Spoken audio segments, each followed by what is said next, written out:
What's going on, guys and gals in Fortnite land? Yeah, Fortnite land will work. What's up, guys? How you doing? I haven't posted a video in a while because there was nothing to cover, obviously. So here we go. We have chapter 2. It just came out, and general synopsis of this patch notes is it's a little niche for my liking. It seems like they listen to a lot of our feedback with certain aspects, but it's nothing game changing. And for me personally, I'm not speaking for everybody, I want to see slight adjustments to the game that we have to adapt to. I have not played the game yet, so I'm not sure about all of this, but I'm just going to read it to you guys as a patch notes form, just because I know not everybody goes to Reddit and nobody goes to the website. So I just want to bring you this information and my thoughts and opinions about it. If you guys want to check us out, we are live right now at twitch.tv/roundandtiktak, where I'm going to be covering some of the stuff that are in these patch notes and test it out for myself, because there are some cool things. But I want to do this just as fast as possible, just get it out there, and you guys can let me know what you guys think down in the comments below. So let's start this up. No dancing questline. Major Oswald will not allow home base officers to suffer at enemy hands due to the dreaded love storm. So the love storm is back, even though it's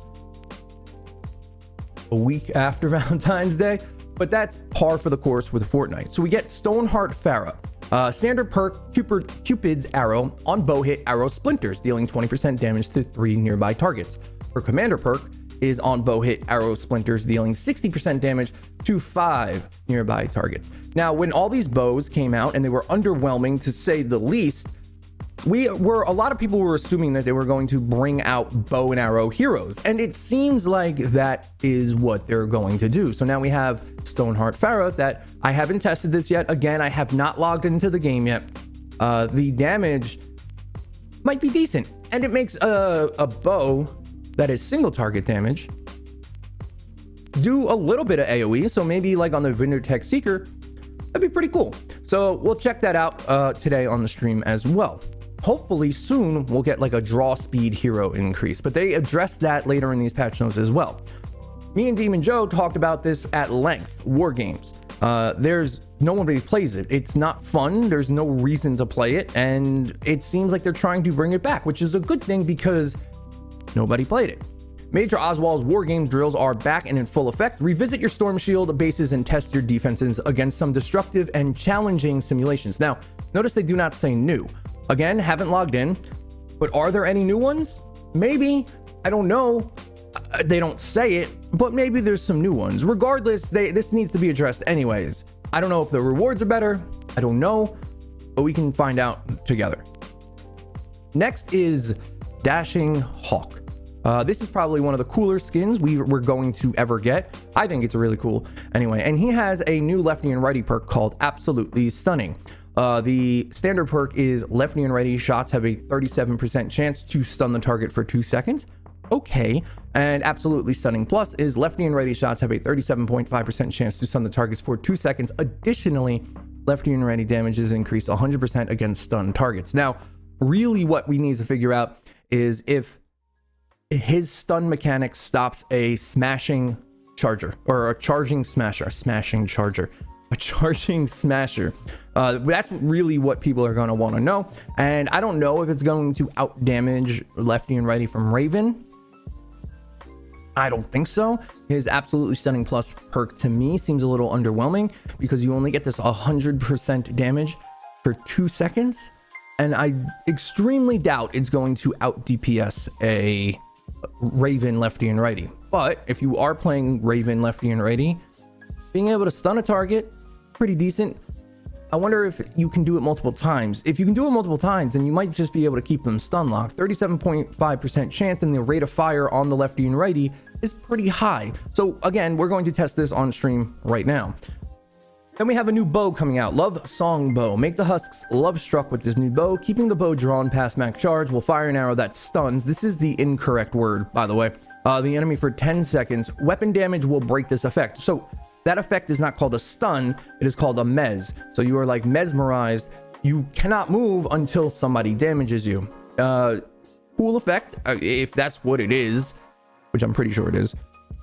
Cool effect. 10-second stun is kind of ridiculous, and it's a decent support weapon. There's a taker coming in, you shoot an arrow at him, he gets stunned for 10 seconds. You can go around, you know, your base, fix what you need to fix, come back. Maybe you can stun them again. Pretty decent. However, most likely traps are going to nullify this effect. So it's really very niche scenarios. Like I said at the start of the video, this entire update seems a little niche. Lunar Llama is leaving soon. We don't got to cover that. And then here are some changes that we're going to talk about. General's Boot Camp. The storm is starting to throw some new mixes of enemy waves at us. Now, I'm assuming, again, haven't played, but I'm assuming maybe we're going to get smashers on first wave to counter jail builds. I think that's what I would assume this means, but we'll have to find out. And then we have smashers can't live with them, and definitely can live without them. They aren't aggroing as far away. As you guys know, they've been aggroing, I think it was 8 tiles away, 6 to 8 tiles away. So it's probably back to like the original 4 tiles away. That is actually a very important change, because that was what was mainly destroying your tunnels. They would aggro from so far away and just beeline through your tunnels to get to the objective. That was causing the issues. Or like there was a smasher at the start of the tunnel and you walked by, he would charge the entire tunnel. And now propanes are also doing less damage to our structures. So that's a good change too. Now, Clips Corner. Some of our schematics need major tune-ups, time to fire up the forge. They have increased enhancements for grenade launchers, shotguns, snipers, bows, and some of our older weapons. I don't know if you're going to be able to notice this stuff, but we're going to test out some of the weapons that have been not very good in the past. Maybe the Founders weapons in particular, and we'll see exactly how much they've been buffed. Also, how are we going to tell if they've gotten buffed? I don't know. Speaking of bows, I've tightened their strings, and these are 3 bow changes, which could be good for 2 of them and terrible for 1. The boom bow, I'm pretty sure, again, haven't played, the instant line projectile has been changed. And you know how it was a straight line versus the arc on the other bows? I think it's more similar to the other bows now. This is just a guess. The vacuum tube got a buff, and now if there's only 2 targets, the lightning will bounce between them, and it's also goes longer. Pretty cool, could be useful. I've improved the Vindertech Seeker's homing arrows with significantly better accuracy and reliability. They can also hit husks at a much larger distance. That, combined with the new hero, could create some decent AoE. And then additionally, some small impact changes. I think impact here means literal impact, like the impact that the gun does. And the weapons they have here, I don't really think needed it. I don't even know anybody who uses these, but maybe the buff changed that. I don't know. Fear not, I've made them eligible for reset, so you can reset them. And then on the old weapons, it seems that you can roll them with that last crit damage roll, so you can do more damage, which does allow for some of the older weapons like the Razor Blade maybe to come into play. But now let's just go on to traps. They haven't been really performing great. Nobody used anything except gas traps, because the other traps just weren't worth it, and considering they were doing nature damage, you could only use them really on 1 wave. So we're seeing some changes here. Gas and broadside are being nerfed slightly. We'll see how slightly. Even I don't know why they're doing it to gas again, but they're both available for reset. She says that we're turning the energy damage on. You can now use nature traps to run energy damage, which is a fantastic fix, and most likely is going to turn some traps meta, because you just, you know, they were terrible before. And then she says that the ceiling drop traps should have more bounce on their release. This will hit multiple husks now, so we'll see if maybe the damage got increased, because who cares? But does that mean that the ceiling drop trap only was able to hit 1 husk at a time? Because if that's the case, that's insane. My new favorite out of this change is the increased range on the ceiling electric field traps. It's quite shocking how much stronger they are with their new range. Stacking multiple in an area will brighten up your day. This might become the new meta trap. If you can put energy on it, and it has even a bigger range, which it had the largest range out of the traps we had, might be meta. We'll see. And finally, the anti-air trap was lacking some proper range, and she's fixed that.